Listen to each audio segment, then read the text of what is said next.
Nearly 20 years after the tragedies of September 11th, 2001, the country looks back at the risks first responders took to save lives during the search and rescue efforts. One San Diego pastor was part of a national airline disaster response team at the time.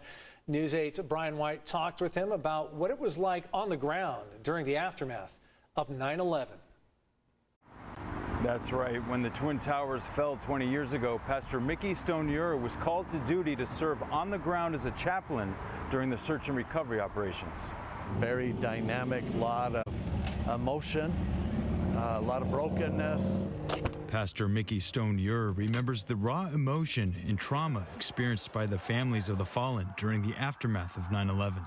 Despair, anger, frustration, all the mixed emotions. In 1999, he was recruited to be a member of the NTSB's National Airline Disaster Response Team, which was comprised of about 100 chaplains and mental health professionals across the country.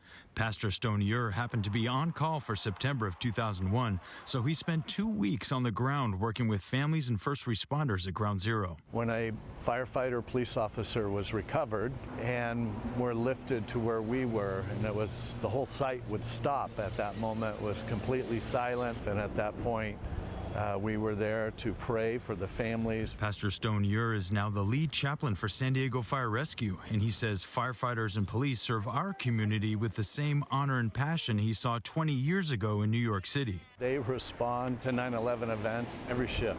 The magnitude isn't as big as the Twin Towers, but every home they go into, the rescues. As he looks back 20 years later, Pastor Stone-Ure recalls the unity felt on the ground at the time, and he hopes we can capture that feeling again. To go back to our first love, to where we love one another, our country, faith, family, friendships, take time to remember.